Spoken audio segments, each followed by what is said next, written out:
nii, aga siis eesti keele õpetamises põhikooli vanemas astmes ja kõigepealt siis, kui uus see uus ainekava on. Seda rääkisin teile tõenäoliselt juba siin eelmine kord ja ma olen seda varasematel koolitustel ka rääkinud, et uus on arva täiesti uus ja see põhikooli uus ainekava ei ole erinevuus uue ainekava, selle mis praegu kehtib. Tema ideoloogia, tema selline metoodika-alane vaatenurk ei erine sellest, milline see oli 96. aasta ainekavas. Ehk siis seal on samamoodi sees põhilise eesmärgina keelepädevuste arendamine. See oli 96. aasta ainekavas esimest korda nii tugevalt sees, see on jäänud sinna ja ei ole kuhugi kadunud. Millest see lõimimise häda on olnud? Ikkagi ei ole olnud kohast metoodikat. Ja miks kohast metoodikat ei ole olnud, on see, et kuigi 96. aastast on pädevustena sõnastanud oma õppe eesmärgid, see õppe sisu on antud edasi teadmistena ja kõik meie õpikud, minu enda õpikud kaasa arvatud 97. ja hilisematest aastatest, nii hästi põhikooli omad kui gümnaasiumi omad ja kõik teised õpikud ja võib-olla nüüd tasapisi natukene vähem keskenduvad teadmiste edasiandmisele, mitte pädevuste arendamisele. Aga vaadake, pädevused on säärased asjad nagu oskus rääkida, oskus kirjutada, oskus kõnelda, oskus tekstist aru saada. Need ei ole asjad, mis arenevad teadmiste õppimise teed. See oleks umbes sama nagu õppida autoga sõitmist ainult raamatus. Kuidas peab õppida kogu aeg järgmine peatükk jälle ja veel ja õpite kogu aeg raamatust ja loodate, et hakkate autot juhtima. Ei hakka. Nii nagu igasuguste muude pädevustegagi, pädevust on vaja harjutada. Ja see on olnud minu arvates nagu üks põhiline meie metoodikaalane mahajäämus. Ütle, viimase 20 aasta jooksul 96. aastast alates tehti uus ainekava, seati uued sihid pädevustele, keegi ei teinud uut metoodikat, keegi ei kirjutanud uusi õpikuid, kõik kirjutasid õpikuid vanamoodi edasi, ma ise kaasa arvatud. Ja selge, et need pädevused ei arene, kui me paneme peatähelepanu teadmiste omandamisele.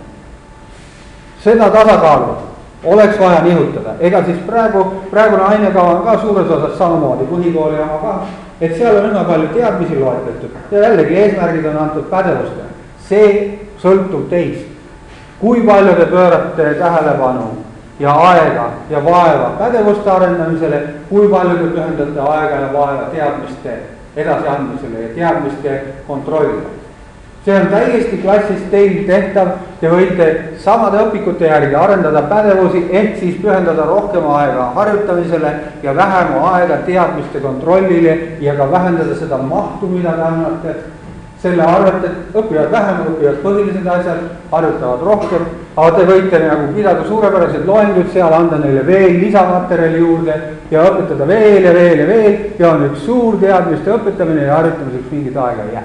See on teie otsustada ja teie peaksite oma peas endale selgeks teha, mida te tahate seal klassides teha. Kas te tahate neile rääkida huvitavalt, et kõik oleks võimalikult palju ja kontrollida, kas nad kõik ära õpivad, reeglid kaasa arvatud ja nii edasi. Või te mõtlete, et on vaja harjutada nendega, harjutada ja millised teadmised on olulised selleks, et harjutamine paremini välja tuleb, neid oleks vaja anda. Kõik, mis on ilus ja tore ja põnev ja huvitav, aga võtab seda harjutamise aega ära, küsige, kas mul on vaja seda, kas see on see, mida nad vajavad kõige rohkem.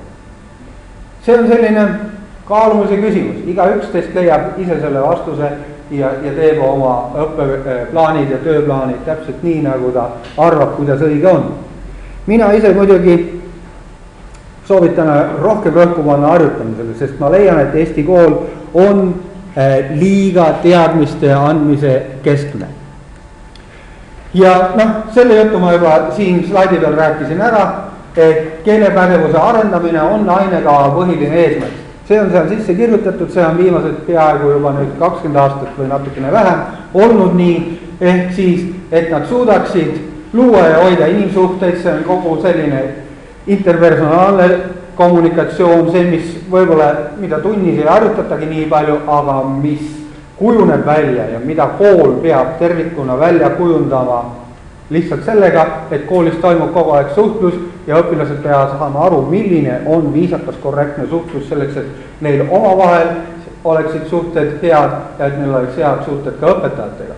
et nad suudaks efektiivselt õppida, sest igasugune õppimine peaaegu kõik põhineb keelelisel omandamisel, ehk siis see on emakeele õpetuse üks eesmärk, et nad oleksid tekstisuutlikud, saaksid tekstist aru, et nad suudaksid edukalt toimida tööd, kõik kommunikatiivne tegevus, kirjalik, suuline, meili kirjutamised, oma mõtete edasiandmine, kellegi veenmine, koosolekutel osalemine, enese kehtestamine, kõik see kuulub emakeele pädevuse hulka ja ühiskondlikus elus samamoodi, ka võime kirjutada lugejakirja või arvamusartiklit, seda tuleb harjutada, kõigist ei saa ühiskondlikke või nii-öelda ühiskondlikult aktiivseid inimesi või ühiskonnategelasi, mõnedest saab, aga kõigil on vaja seda oskust arendada.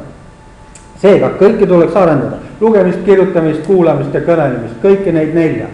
See võiks olla siis õpetuse fookuses ka põhikoolis, kuigi see ainekava võib olla nagu ja õppekomplektid, õpikud sellele võib-olla nii palju tähelepanu ei pööra.